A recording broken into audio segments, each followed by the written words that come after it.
예, 반갑습니다. 오늘은 챕터 2 인적자원관리 제도에 관해서 얘기해 보도록 하겠습니다. 우선 우리가 지난 시간에 인적자원관리 제도의 프로세스에 대해서 봤었는데 프로세스 한번 정리를 보시면 직무를 먼저 분석합니다. 그 다음에 모집 및 선발을 하고 그 다음에 훈련시키고 교육 훈련시키고 그 다음에 평가 보상하는 단계인데 하나하나씩 세부적으로 이제 들어가 보도록 하겠습니다. 먼저 직무 분석이에요. 자, 직무 분석 방법부터 한번 볼 텐데요.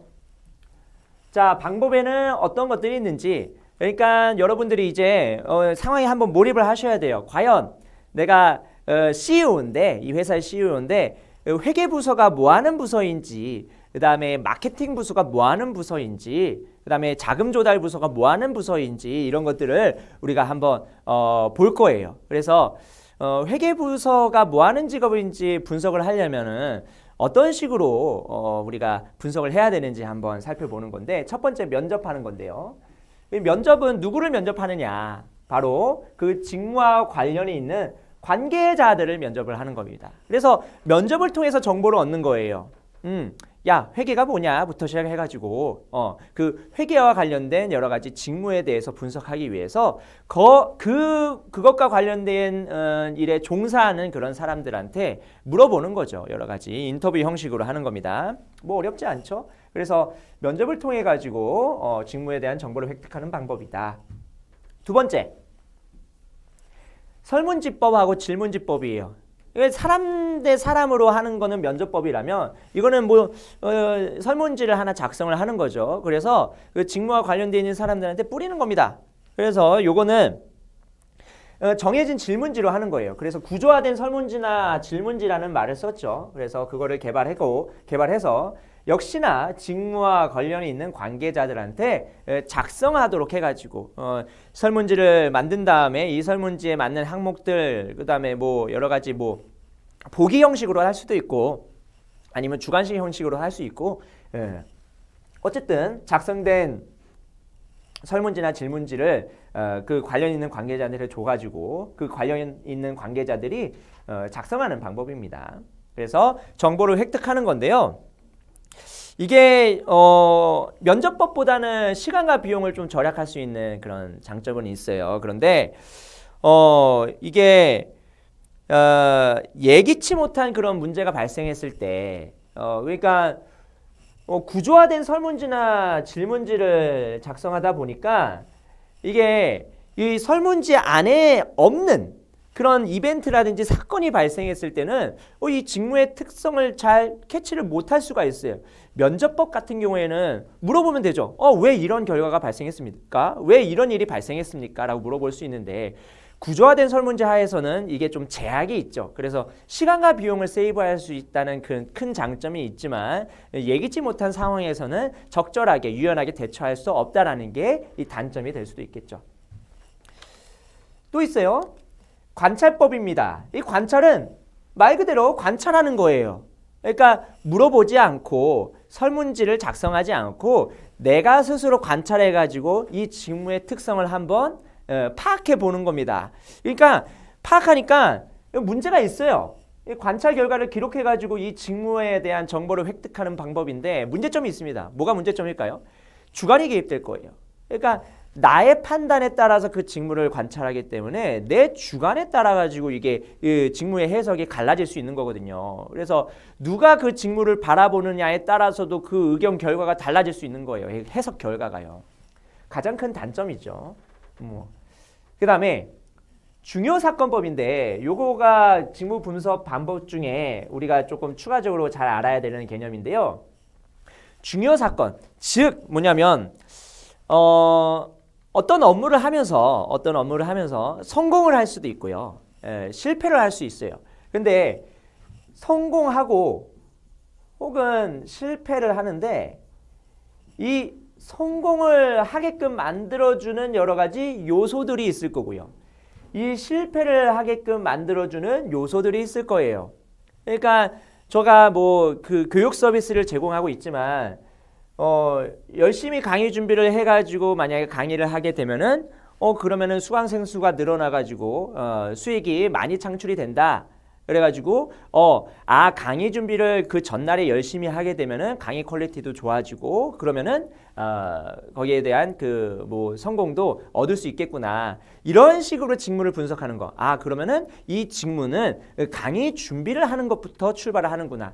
그런데 제가 강의를 하면서 자꾸 강의와 상관없는 뻘소리를 하거나 이런 잡소리 같은 거를 많게 한다 보면은 뭐 듣는 사람 입장에서는 뭐 좋아하는 사람들도 있을 수 있겠지만 그 교육 목적, 우리가 이 공부하는 목적하고는 맞지 않기 때문에 오히려 수강생 수가 줄어든다라고 한다면 그거는 실패 요인인 거죠. 그래서 그 성공과 관련된 요인, 그 다음에 실패와 관련된 요인들을 잘 분석을 해가지고 그 직무를 한번 바라보는 관점이 바로 여기 있는 중요 사건법입니다. 아시겠죠? 그래서 일반적인 그런 내용뿐만이 아니라 어떤 성공과 실패와 관련된 중요한 요소들을 바라보는 그 관점이 바로 여기 있는 중요 사건법이니까 한번 잘 알아두시면 좋을 것 같아요. 그래서 Critical Incident Method 방법 아시겠죠?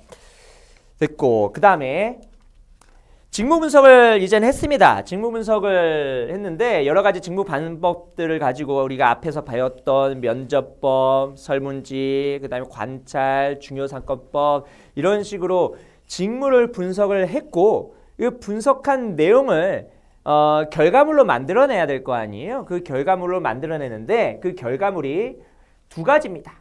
첫 번째는 직무 기술서라고 되어 있고요. Description.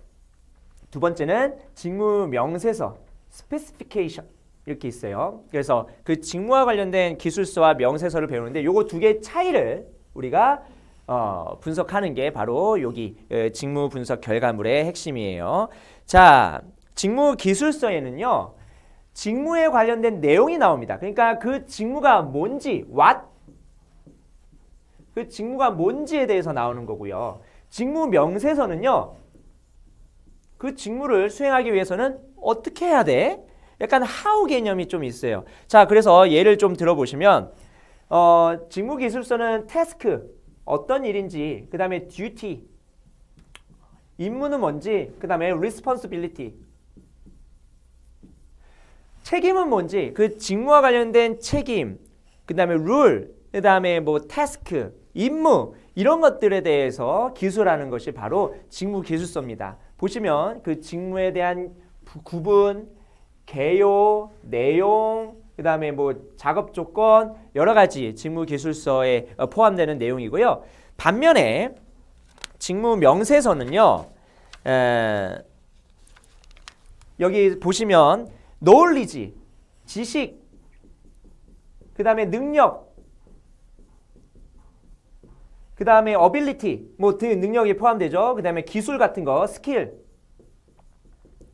이런 것들이 바로 직무 명세서에 들어가는 거예요. 자, 그러면 직무 기술서는 직무에 대한 내용을 설명한 문서라면 직무 명세서는 직무를 수행하기 위한 조직원의 능력 및 역량의 요건들을 살펴보는 거를 우리가 보시면 되겠습니다. 그래서 자, 사람을 뽑을 때, 직무와 관련된 사람을 뽑을 때는요.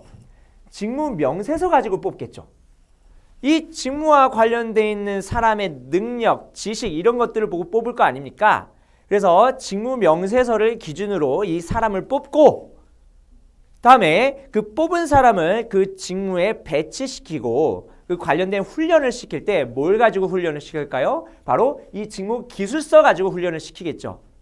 그 직무의 전반적인 그런 내용 같은 경우에 직무 명세서에도 뭐 있긴 있겠지만 그게 뭐하는 직무인지에 대해서는 간략하게 있겠지만 그 직무와 관련된 세부적인 내용은 바로 이 직무 기술서에 적혀 있을 겁니다. 그래서 순서는 지금 제가 기술서, 명세서 이런 식으로 이렇게 순서는 써놨지만 실질적으로 사람을 뽑을 때는 직무 명세서로 뽑고 그 다음에 직무 기술서를 통해 가지고 그 사람을 배치하고 교육한다고 보시면 되겠습니다. 아시겠죠? 그래서 이렇게 보시면 되고 자, 이 직무 기술서와 직무 명세서가요. 직무 분석의 결과물이기도 하는데 이거 가지고 직무 평가를 하기도 합니다. 직무 평가. 그래서 앞에서 작성한 직무 기술서라든지 명세서를 바탕으로 해서 직무 간의 상대적인 가치를 한번 따져보는 거예요.